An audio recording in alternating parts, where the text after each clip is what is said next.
Bismillahirrahmanirrahim. Assalamualaikum warahmatullahi wabarakatuh. Perkenalkan, nama saya Raihan Asalafis dengan NIM 13012044485. Di sini saya akan menjelaskan tentang case base 1 machine learning yang telah saya buat. NIM saya ganjil, maka saya mendownload data audit yang terdapat pada link ini. Oke, yang pertama adalah saya akan membacakan tugasnya terlebih dahulu, yaitu tugas ini bertujuan untuk saya mampu menjelaskan, mengimplementasikan, menganalisis, dan mendesain teknik pembelajaran mesin supervised learning. Dan di sini terdapat beberapa metode, ada yang ANN, ada yang MLP, ada RNN, ada LSTM, dan CNN. Oke, selanjutnya saya langsung saja ke Google Colabs. Saya akan menemukan program saya terlebih dahulu.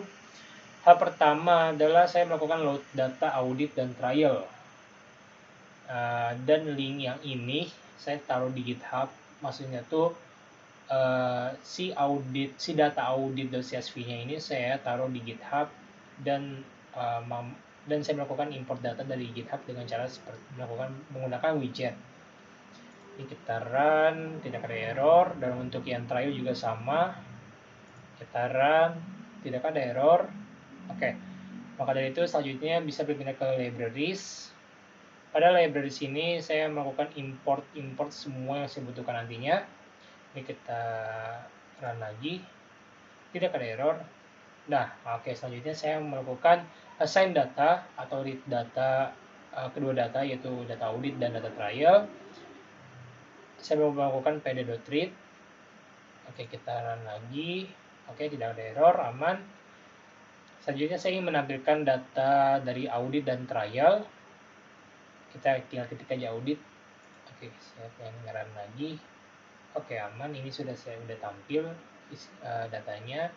Dan untuk yang trial kita run. Oke, aman. Selanjutnya saya melakukan data preprocess. Yang pertama adalah saya ingin menampilkan info dari data audit dengan melakukan audit.info. Saya run. Oke, aman. Ini terdapat tampilan dari data info. Dan selanjutnya saya ingin melakukan atau menampilkan info dari data trial. Saya run lagi. Nah, ini adalah tampilan info-info dari data trial. Selanjutnya saya ingin melakukan deskripsi layaknya count, min, max, min pada data audit terlebih dahulu dengan melakukan audit.describe. Saya run, dan ini berhasil berjalan. Dan untuk trial juga sama dengan trial.describe. Saya run juga. Oke, aman. Oke, selanjutnya saya menyesuaikan nama kolom dari data trial yang sesuai dengan data audit dengan melakukan trial.column. Dan ini adalah nama-nama kolom yang terdapat dari data trial dengan data audit. Kita run, dan ini tidak ada error. Nah, selanjutnya saya ingin menampilkan atribut-atribut yang dia itu memiliki nilai 0 dan dimulai dengan audit terlebih dahulu. Dan ini codingannya audit.isNull. Run. Nah, oke, aman, tidak terjadi error. Dan untuk yang pada data trial juga sama, tinggal trial.isNull. Saya run lagi. Nah, ini aman. Nah, selanjutnya karena ini sebenarnya kan sudah terdapat atau terlihat data yang nolnya, yaitu money value, maka saya ingin mengisi nilai nol itu dengan nilai median. Dan ini codingannya. Saya run. Oke, ini aman. Selanjutnya saya ingin menyesuaikan data pada trial terhadap data audit sebelum di merge. Saya run juga. Oke, tidak terjadi error. Selanjutnya saya ingin menampilkan data yang memiliki kolom yang sama antara dari data audit dan data trial. Dan ini adalah codingannya. Saya melakukan dengan menggunakan np.intersect 1d audit.column dan trial.column. Kita run, dan ini adalah hasilnya. Oke, aman, tidak ada terjadi error. Selanjutnya saya ingin nge-merge dua dataset menggunakan outer dengan kolom yang sama dengan data audit. Kita run lagi. Oh ya, sebelumnya saya pakai pd.merge. Keren. Oke, ini aman. Nah, selanjutnya saya ingin menghapus list trial karena list trial ini sudah tidak terpakai lagi dengan merge.drop. Untuk cara menghapusnya itu kayak pakai dengan menggunakan drop. Ini aman, tidak terjadi error. Oke, selanjutnya saya ingin menampilkan data info dari dataset yang saya gunakan dengan cara df.info saya run, dan ini adalah hasilnya atau info tampilan infonya. Dan saya ingin melakukan describe lagi untuk dari dataset yang akan saya gunakan, dan ini adalah hasil dari describe-nya. Oke, saya ingin menampilkan juga seluruh data ini dalam bentuk heatmap dengan menggunakan df.chore. Kita coba kita run, dan sebentar, agak lama memang. Nah, ini dapat dilihat, ini adalah tampilan heatmap-nya dari seluruh data. Selanjutnya saya ingin menghapus detection risk karena ini sepertinya detection risk tidak ada keterkaitan. Saya coba dengan pakai df.drop detection risk. Saya run, oke, aman, dan saya ingin mencari nilai objek pada location ID. Saya run juga, ini aman, tidak ada terjadi error. Nah, karena ini sudah terdapat atau terlihat beberapa nilai yang unik, saya ingin ngedrop nilai yang unik tersebut. Oke, ini aman lagi, tidak terjadi error. Selanjutnya saya ingin mencek kembali atau memastikan kembali apakah yang sudah saya drop itu benar-benar sudah terhapus. Kita run. Nah, ini juga aman, tidak ada lagi nih data-data yang kayak ini tadi Loharu, Nuh, dan Safidon. Oke, selanjutnya saya ingin menghapus atau ngedrop semua data-data yang duplicate. Saya run, aman, tidak error, dan saya ingin ngeprint panjang data dari dataset yang saya gunakan. Oke, saya run, terdapat 760, ini aman, tidak terjadi error.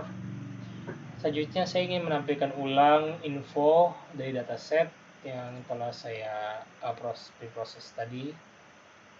Oke, ini tampilannya, ini aman, tidak terjadi error juga. Dan saya ingin melakukan atau menampilkan kembali heatmap yang terbaru. Nah, coba.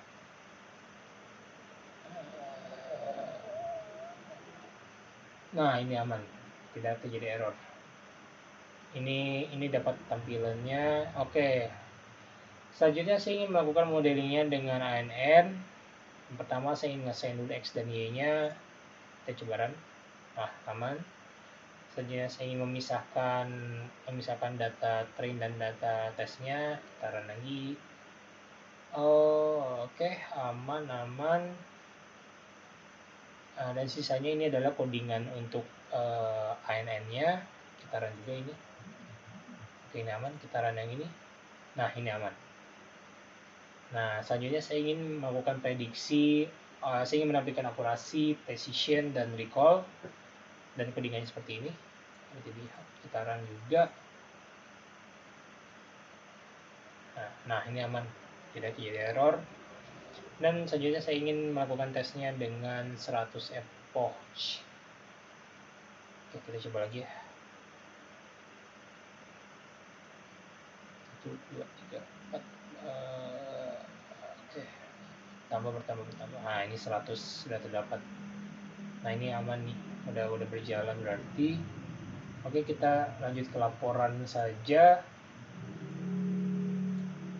Oke, untuk pendahuluannya, pada tugas case base 1 ini bertujuan untuk menjelaskan, mengimplementasikan, menganalisis, dan mendesain teknik pembelajaran mesin supervised learning, yaitu ada ANN, ada MLP, ada RNN, ada LSTM, dan ada CNN. Nah, dari kumpulan data yang tersedia, supervised learning sendiri itu adalah salah satu model pembelajaran mesin yang mempelajari data dengan label atau target, di mana evaluasi model tersebut akan berdasarkan target ini. Dalam algoritma supervised learning terdapat 2 variabel, yaitu variabel input yang bisa disebut X dan variabel output yang bisa disebut variabel Y. Tujuan algoritma supervised learning adalah untuk mempelajari fungsi pemetaan dari variabel X ke variabel Y. Nah, dalam hal ini saya memilih algoritma NN dan dataset yang saya gunakan adalah audit-list.csv. Tujuan dari adanya dataset ini adalah untuk membantu auditor dengan membangun model klasifikasi yang dapat memprediksi. Oke, hal pertama saya lakukan load data CSV-nya terlebih dahulu. Hal pertama ini itu kan ada load data.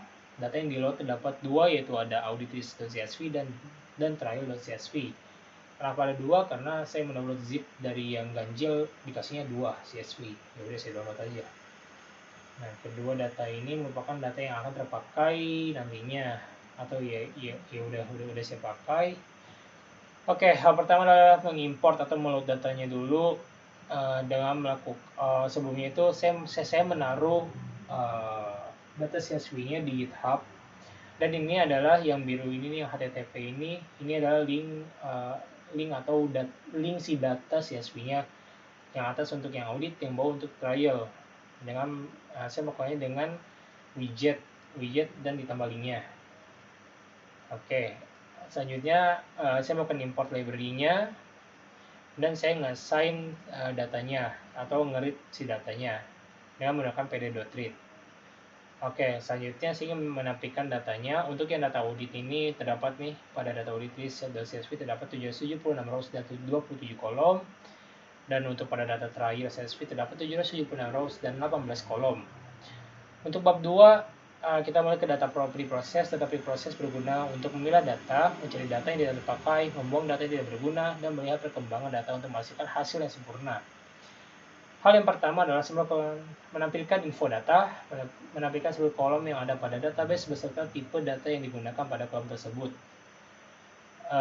Untuk yang audit tinggal audit.info, dan untuk yang list tinggal Untuk yang trial tinggal trial.info. Dan yang selanjutnya adalah saya ingin menampilkan describe data. Ini juga sama, saya tinggal menggunakan audit.describe. Nah, ini menampilkan deskripsi layaknya count, min, max dari data audit, dan ini terdapat 8 rows dan 26 kolom untuk yang audit. Dan untuk yang trial juga sama. Selanjutnya saya menyesuaikan data ini dengan menyesuaikan data itu adalah menyesuaikan nama kolom dari trial yang sesuai dengan data audit. Nah, untuk selanjutnya saya ingin mencari atribut yang ini tuh bernilai 0, atau apakah ada atribut yang bernilai 0 atau tidak. Untuk pada data audit, saya dengan codingan audit.isNull, nah dapat dilihat itu terdapat atribut yang bernilai 0. Yang ini nih, money value. Dan money value ini nih, untuk di audit dan di trial itu juga sama, ya nolnya itu terdapat money value. Ini kan tadi udah dilihat. Kembali mana ya, money.value.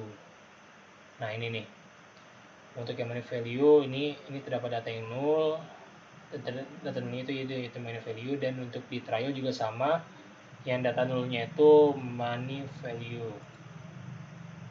Oke, balik ke laporan. Selanjutnya itu karena money value ini bersifat 0 atau bernilai 0, maka saya ingin mengisi nilainya itu dengan median saja, dengan codingan seperti ini. Oke, selanjutnya saya ingin menampilkan kolom yang sama pada kedua data dengan menggunakan np.intersect 1d. Dan ini adalah kolom-kolom yang ada pada data audit dan juga pada data trial. Selanjutnya saya nge-merge dua data dengan menggunakan pd.merge. Dan selanjutnya saya ingin menampilkan info dari dataset dengan tinggal dev.info saja. Nah, ini untuk menampilkan seluruh data dalam bentuk heatmap. Ya, saya menggunakan dev.core. Nah, udah gitu karena ini terdapat detection risk yang tidak ada keterkaitan, saya menghapus detection risk dengan menggunakan dev.drop. Dan saya mencari nilai yang unik pada location ID dengan cara dev.location ID.unique. Ini terdapat ada 3, yaitu ada Loharu, Nuh, Safidon. Ini tuh bernilai string dan yang itu bernilai integer. Maka dari itu saya ingin menghapus data yang bertipe string pada location ID dengan cara seperti ini. Dan itu karena saya memastikan kembali, saya melakukan pengecekan ulang dengan menggunakan dev.location ID.value counts. Dan ini dapat dilihat sudah tidak terdapat nilai bernilai string lagi. Selanjutnya saya ingin menghapus duplicate semua data yang duplicate dengan melakukan drop dengan menggunakan def.drop. Dan ini saya juga ingin menampilkan panjang data dari df dengan menggunakan tinggal ngeprint aja total row setelah proses koma len dalamnya df. Dan ini terdapat 760. Selanjutnya saya ingin memperlihatkan lagi info dari datasetnya. Dapat dilihat infonya seperti ini. Dan saya ingin menampilkan kembali data dalam bentuk heatmap, dan ini adalah data heatmap yang terbaru. Oke. Untuk pada bab 3, saya melakukan pemodelan ANN. ANN dapat mengelompokkan data ke dalam label yang sudah ditentukan. Struktur ANN tersendiri terdiri dari beberapa layer, yaitu input layer, hidden layer, dan output layer. Masing-masing layer terdapat beberapa neuron. Untuk pemodelan data ANN ini dapat dilihat ya seperti ini. Modelannya, yang pertama saya melakukan assign, yang kedua saya memisahkan datanya, dan yang ketiga ini adalah proses pemodelannya. Oke, selanjutnya hasil dari prediksi. Oh ya, ini juga ada callingan untuk melakukan prediksi. Saya menggunakan berapa ya tadi tuh 0,2 ini maksudnya tuh 20% data test dan 80% data train. Nah, ini adalah hasil prediksinya yang terbesar untuk keseluruhan itu sebanyak 67%. Ini yang lossnya, yang akurasinya sebesar 62%, precisionnya 52%, recallnya 73%. Oke, untuk evaluasinya dari hasil pemrosesan dengan 100 kali dan menggunakan 80% data untuk training dan 20% untuk testing, dapat didapati hasil akurasi terbesar sebanyak 62%, precision terbesar sebanyak 52%, dan recall terbesar sebanyak 73%. Oke, sekian dari penjelasan tugas case base 1 machine learning dari saya. Kurang lebihnya mohon maaf. Wassalamualaikum warahmatullahi wabarakatuh.